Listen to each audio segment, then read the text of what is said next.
नमस्कार, मैं रंजीत चौहान, आप देख रहे हैं न्यूज़ 7 मीडिया। उत्तर प्रदेश में यूपी विधानसभा के उपचुनाव होने हैं और इसको लेकर अब सभी पार्टियों में दंगल शुरू हो चुका है। लेकिन इसी बीच अखिलेश यादव ने बता दिया कि यूपी के सरताज वो हैं, यूपी के राजा वो हैं, यूपी में जो चाहेंगे, जैसा चाहेंगे वो इंडिया अलायंस में करेंगे। और इसीलिए अखिलेश यादव ने राहुल गांधी को करारा झटका दिया है। राहुल गांधी को फोन पर जो बातें सुनाई हैं उसे आज आपको इस वीडियो में देखना चाहिए। हम आपको दिखाएंगे कि कैसे अखिलेश यादव ने यूपी के 9 विधानसभा सीटों पर अकेले चुनाव लड़ने का फैसला किया है, इंडिया अलायंस को करारा झटका दिया है और कहा है कि यूपी में हम सिर्फ चुनाव लड़ेंगे, बाकी जगह आप देख लो। तो चलिए देखिए हमारी सबसे पहले खास रिपोर्ट। अखिलेश यादव कहते हैं कि बात सीट की नहीं जीत की है। बस इसी फार्मूले से तो उन्होंने कांग्रेस पर चरखा दांव चला दिया, ठीक अपने पिता मुलायम सिंह यादव की तरह। सामने वाला समझ रहा था कि हमने बाजी मार ली है, पर आखिरी समय में अखिलेश यादव ने पूरी बाजी ही पलट कर रख दी। अब तो कांग्रेस के पास कोई विकल्प ही नहीं बचा है। कांग्रेस भी अकेले चुनाव लड़ने का रिस्क लेने को तैयार नहीं है। ऐसे में ये कहना गलत नहीं होगा कि यूपी में ना ही राहुल गांधी काम आए, ना एकला चलो वाली प्रेशर पॉलिटिक्स। आखिर में समाजवादी पार्टी अब यूपी की सभी 9 सीटों पर अकेले चुनाव लड़ रही है। कांग्रेस के खाते में कोई सीट नहीं है, पर अखिलेश यादव बता रहे हैं कि यूपी में इंडिया गठबंधन चुनाव लड़ रहा है। जब हरियाणा में बात बिगड़ी थी, आप बता दें, ऐसे में अगर ये कहें कि हरियाणा का बदला क्या अखिलेश यादव ने यूपी में ले लिया है, तो इसमें कुछ भी गलत नहीं होगा। जय हरियाणा के चुनाव में भी यही तय हुआ था कि समाजवादी पार्टी को 2 सीटें मिलेंगी। सब ये मानते थे कि वहां समाजवादी पार्टी का ना कोई खास जनाधार है, ना ही उनका मजबूत संगठन है। लेकिन इंडिया गठबंधन की मजबूती के लिए राहुल गांधी तैयार हो गए थे, पर हरियाणा के पूर्व सीएम भूपेंद्र सिंह हुड्डा तैयार नहीं हुए। वो अड़ गए और समाजवादी पार्टी के लिए कांग्रेस ने कोई सीट नहीं छोड़ी। फिर अखिलेश ने सोशल मीडिया में पोस्ट कर ये कहा था कि हमारा कांग्रेस समर्थन जारी रहेगा। फूलपुर सीट पर हुआ था मंथन। यूपी उपचुनाव को लेकर बुधवार को वायनाड रवाना होने से पहले राहुल गांधी ने अखिलेश यादव से बातचीत की। मसला सीटों की संख्या को लेकर नहीं, सीट पर था। प्रियंका गांधी चाहती थी कि फूलपुर की सीट कांग्रेस को मिल जाए। श्रीनगर में अखिलेश से जब उनकी मुलाकात हुई तभी उन्होंने ये डिमांड रखी थी। तब तक समाजवादी पार्टी वहां से उम्मीदवार तय कर चुकी थी। लखनऊ लौटने के बाद अखिलेश ने अपने करीबी नेताओं से पूछा कि क्या करना चाहिए। सब ने कहा कि फूलपुर में हम मजबूत हैं, तो फिर कांग्रेस को ये सीट क्यों दें। अखिलेश यादव का दांव आया काम।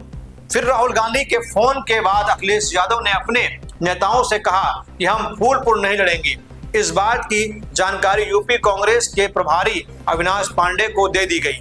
समाजवादी पार्टी कैंप से बताया कि कांग्रेस के लिए गाजियाबाद और फूलपुर की सीट छोड़ी गई है। कांग्रेस शुरुआत से ही गाजियाबाद की सीट नहीं लेना चाहती थी। इस सीट पर हमेशा से बीजेपी का कब्जा रहा है, बीजेपी जीतती रही है। इसी दौरान राहुल गांधी वायनाड में प्रियंका के नामांकन में व्यस्त हो गए। कांग्रेस को बुधवार समाजवादी पार्टी से सीटों के गठबंधन पर औपचारिक घोषणा करनी थी, पर उससे पहले ही समाजवादी पार्टी के उम्मीदवार ने फूलपुर से नामांकन कर दिया। कांग्रेस नेताओं ने समाजवादी पार्टी से पूछा अब क्या करें। जवाब आया, हम अपना उम्मीदवार वापस ले लेंगे। यही चल गया अखिलेश यादव का चरखा दांव। वे कुश्ती तो नहीं लड़े, पर यह दांव उन्हें अपने पिता मुलायम सिंह यादव से विरासत में मिल गई। समाजवादी पार्टी अपना उम्मीदवार वापस लेती तो कांग्रेस के खिलाफ ये मैसेज चला जाता। संदेश ये था कि कांग्रेस के दबाव में अखिलेश को अपना मुस्लिम उम्मीदवार वापस लेना पड़ा। इससे कांग्रेस को नुकसान हो सकता था। बैठक में हुआ बड़ा फैसला। इसके बाद कांग्रेस ने समाजवादी पार्टी को सीटों के समझौते को लेकर नए प्रस्ताव भेजा। यूपी प्रभारी अविनाश पांडे ने संदेश भेजा कि हमें मीरापुर और मंझवा में से कोई सीट दे दी जाए, पर हमें दूसरी सीट गाजियाबाद नहीं चाहिए। खैर, सीट पर हम लड़ने को तैयार हैं, पर मीरापुर और मंझवा मिल जाए तो सबसे अच्छा है। सूत्र बताते हैं कि यूपी कांग्रेस अध्यक्ष अजय राय अपने बेटे को मंझवा से लड़ाना चाहते थे। सहारनपुर से कांग्रेस के सांसद इमरान मसूद अपने किसी करीबी नेता को मीरापुर से टिकट दिलाने में जुटे थे। विधानसभा की दोनों सीटों पर समाजवादी पार्टी उम्मीदवारों का ऐलान कर चुकी थी।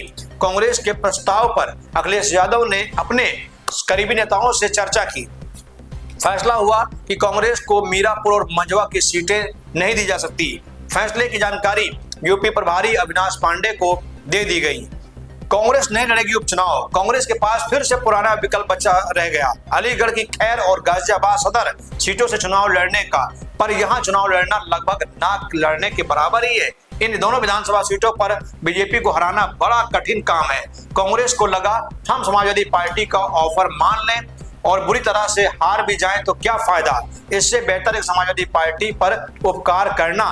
फिर देर शाम कांग्रेस पार्टी ने तय किया कि हम इस बार विधानसभा का उपचुनाव नहीं लड़ेंगे।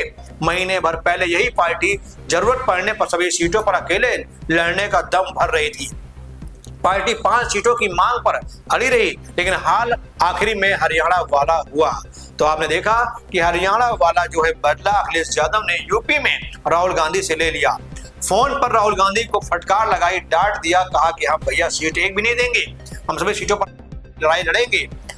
अब सवाल ये कि क्या राहुल गांधी का वर्चस्व यूपी में खत्म हो गया है? क्या कांग्रेस पार्टी का दबदबा यूपी में खत्म हो गया है? अगर खत्म नहीं हुआ होता तो अखिलेश यादव कांग्रेस पार्टी को जरूर 1-2 सीटें देते, लेकिन एक भी सीट देने को राजी नहीं हुए।